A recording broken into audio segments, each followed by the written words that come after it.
Art Wellesley is doing a field trip. So we're bringing a small group of folks out to Harvard, Mass, to Linda Hoffman's farm and sculpture garden, and she's going to walk us through the sculpture garden and into her own art studio, and then we're going to share some snacks and conversation.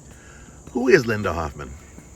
Linda Hoffman is a dear old friend of my colleague Jenny Schneider and an artist in her own right. And how did this happen? As some of you know, Art Wellesley has been working on sort of promoting art excursions and activities in Wellesley and the surrounding area. And Jenny came up with this idea of coming out to visit Linda because she's been doing it every year since her kids were born. What's Art Wellesley all about? Art Wellesley is all about bringing people together around art, the visual arts in particular. And what kind of other projects do they do? Well, we have a big party coming up in September, our first annual Small Art Big Party at Wellesley College. And we've gotten nearly 100 pieces of 6x6 artwork, and each piece will be sold for $100. That's a fundraiser. We also have lots of talks and workshops coming up. We're doing a sketching workshop in December. We have an excursion to SOWA in early October. We have a couple of lectures, one in collaboration with Sustainable Wellesley. We have Rebecca talking about how she uses recycled materials to create artwork. So that's with Sustainable Wellesley. I think it's October 9th at the library. We also have David Tang Olson, who's head of the art department at Wellesley College, giving a talk at Wellesley College for us in, I'll have to check, but I think it's November 14th. Anything else we should know? Join us. Okay. Make art.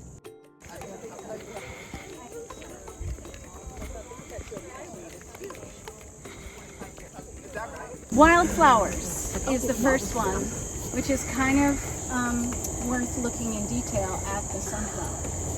And that's Zachary Gabbard, who runs Mission Foundry in Welburn. They've moved.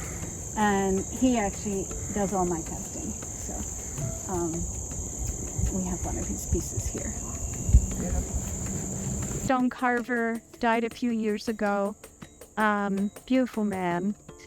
And he did not name any of his small pieces, so I gave them names.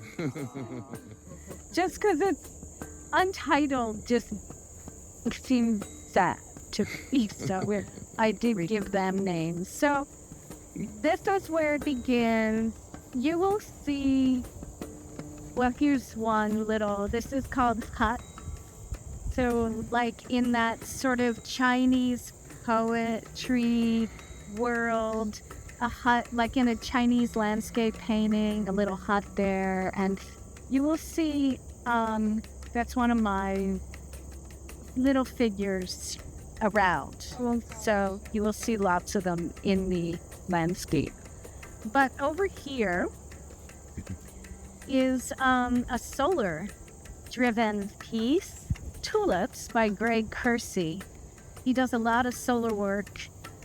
He's quite an artist himself, but also is a phenomenal repairer of sculpture, and so he works with a lot of the Boston museums and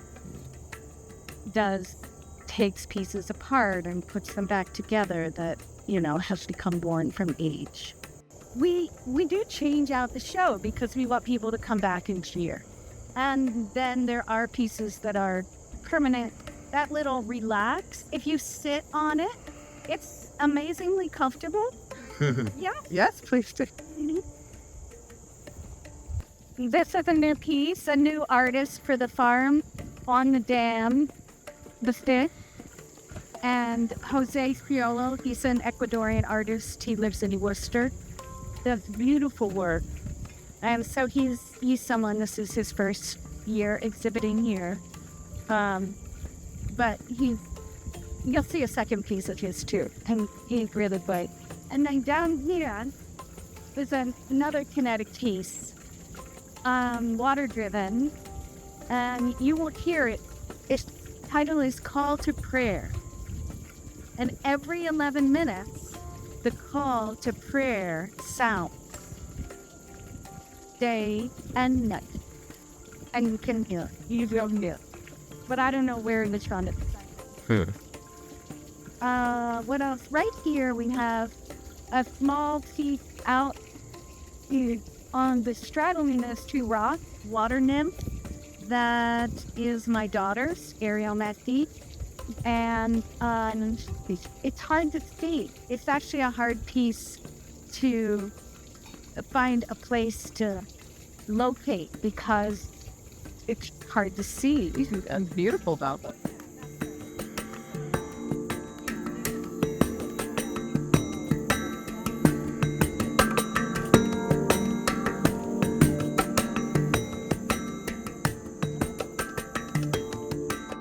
It's named after a Japanese haiku by Basho. And the haiku is, "Old pond, frog jumps, splash of water." And so the name of the frog is Splash.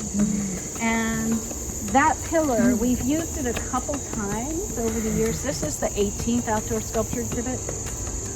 And I knew it's like, that is a place for sculpture. Like, that is a place for sculpture. But I didn't, it took me a long time to figure out, I know, what piece would be the heart of this place. And so I made Splash. And this is kind of wonderful because, well, first of all, as soon as it went up, we got some red leaves up there, which I thought was just so pretty. But this is has a solar panel on the top. So at night, you just see lit lines in space. So it's kind of fun. Like, there's more people using solar panels and LEDs because it's readily available. In fact, mid-October, we're going to do an outdoor night walk.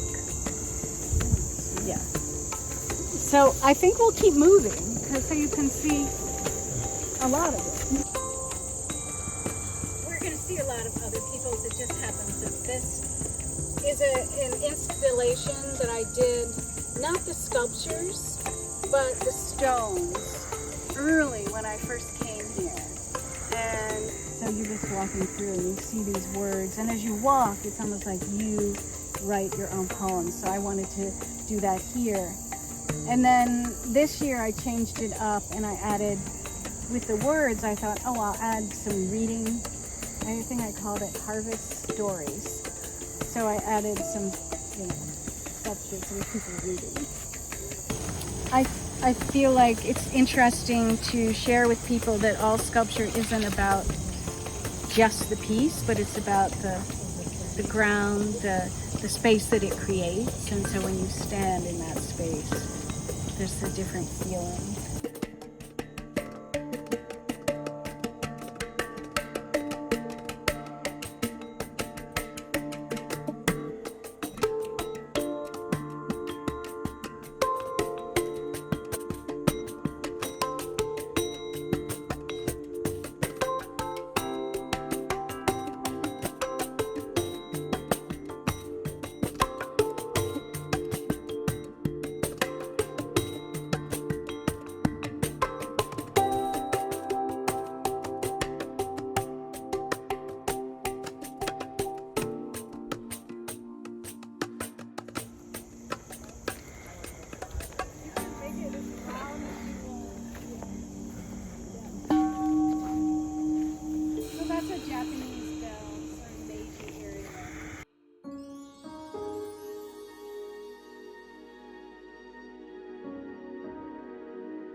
because you don't usually see small sculpture, right? Like tiny sculpture. Like people would think it's gonna disappear or no one will see it, but they actually hold their place. And I feel like what's really nice is that they draw you in. And I also feel like this is more the scale of who we really are compared to the land. Like we aren't huge, right? We're actually quite small.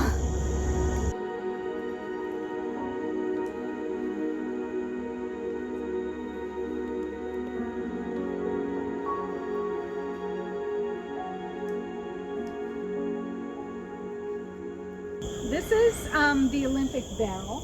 This is permanent, as permanent as anything. Paul Matisse is the artist, and come in. We wanted to create a kind of space, like a room for it, and it's called the Olympic Bell because it was in Greece for the Olympics, when the Olympics were in Greece, maybe 2008. It's on the sign, I don't remember. And then it came back, and it was they had put in a outdoor sculpture exhibit, and it was like from the Acropolis down, and so you can see a photo. It was like placed below, and then you could see the columns of the Acropolis. So this is like our Acropolis with all the white pines here, and yeah, well, I will ring it, and then you are all welcome to ring it.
Because you can write in the book. Oh my gosh. Wow. That's Wow. great. Someone just drew a picture for her. Which is Oh. really sweet.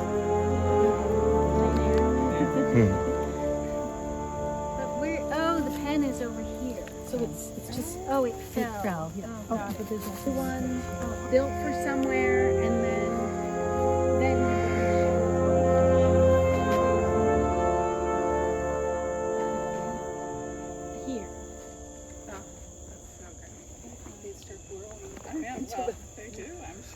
of like, look at this one laying down. Yeah, it's just settled into the earth.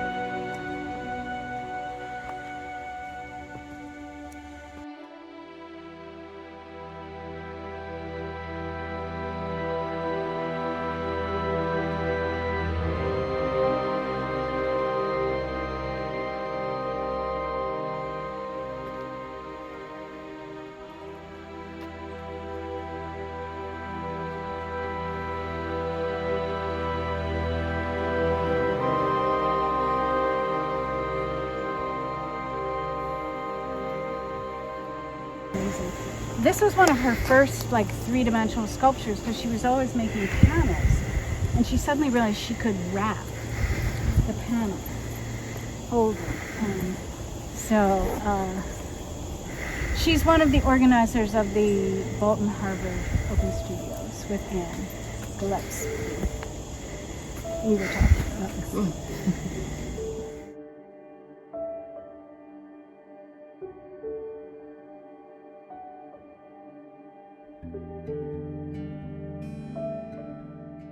That was really fun. And people have been adding to it. That's the basket. You're welcome to add a leaf.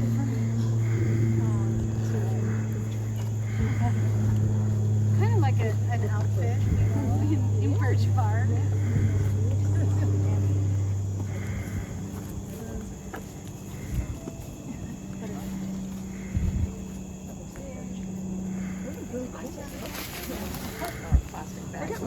It totally reminded me of her.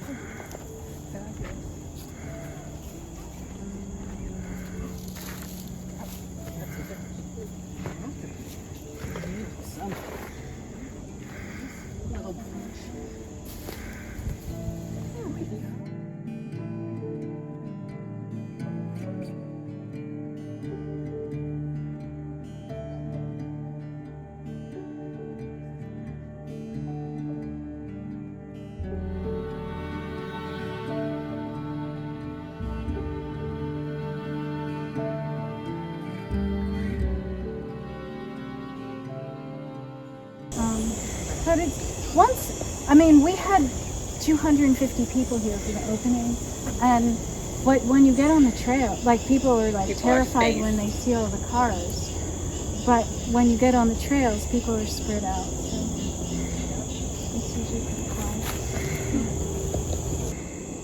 This was a project that this artist, Chris King, did with a sixth grade class at an elementary school in Worcester.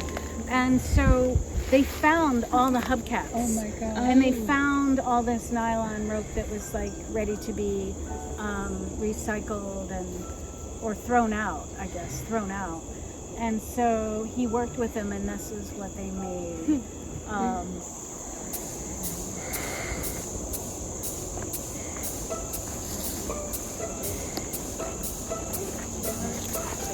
So this is Max Barr. He young sculptor. I think it has just incredible energy. Love it.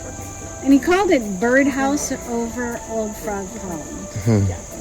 I'm not sure why, but I know the artist's title.